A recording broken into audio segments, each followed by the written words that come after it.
Bonjour à tous, vous vous souvenez sûrement de Diaconia, ce grand rassemblement, ce pèlerinage qui a rassemblé ici à Lourdes en mars dernier 12 000 personnes, des chrétiens engagés ou des personnes aidées. D'ailleurs, au bout de quelques jours, on ne savait plus les distinguer les uns des autres.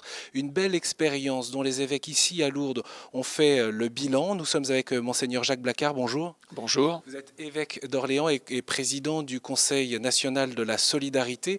Au fond, cette expérience de Diaconia, elle doit se poursuivre concrètement sur le terrain? Oui, et même c'est même souhaitable. Diaconia a été créé, produit pour cela, pour que maintenant les diocèses vivent pleinement la charité du Christ. Est-ce qu'on se contente de trop peu et surtout dans un contexte de crise?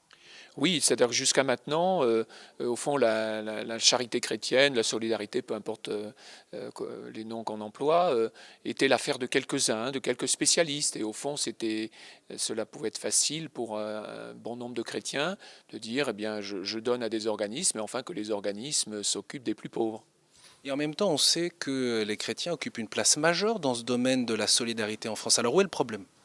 Alors, effectivement, il y a d'abord un acte de reconnaissance de tous ceux qui font quelque chose, et vous avez raison de souligner que les chrétiens sont, enfin, au moins des chrétiens, un bon nombre de chrétiens sont bien engagés dans la solidarité, mais il faudrait que ce soit tous les chrétiens qui s'y engagent au nom de leur baptême, parce que c'est dans la nature même du baptisé de déployer la charité du Christ, voilà, d'aimer comme le Christ. Nous l'avons vu ici à Diaconia, quand par exemple un aveugle vient lire en braille la parole de Dieu. Moi, dans mon diocèse, je me souviens à la cathédrale, une personne en fauteuil qu'on a montée dans le chœur pour qu'elle fasse la lecture.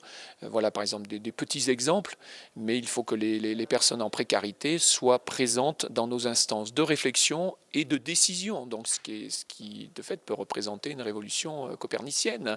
Voilà, est-ce que nous sommes prêts à accueillir dans nos conseils pastoraux, dans nos équipes de catéchèse, bref, dans tout ce qui fait la vie ordinaire de l'Église, dans nos équipes de liturgie, est-ce que nous sommes prêts à accueillir des personnes en précarité?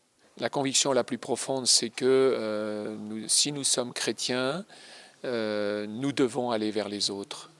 Voilà, comment je peux appeler Dieu notre Père, c'est-à-dire il est vraiment Père de tous les hommes, si j'exclus des frères du champ d'amour qui doit être le mien. Merci beaucoup, Monseigneur Blacard. Voici donc un autre dossier qui a été traité ici par les évêques. Plus qu'un dossier, c'est un grand chantier qui est donc maintenant à la charge des diocèses sur le terrain. Pour retrouver l'ensemble des questions abordées ici à l'Assemblée plénière des évêques de France à Lourdes, et n'hésitez pas à vous rendre sur le site de Cadéo. À très bientôt.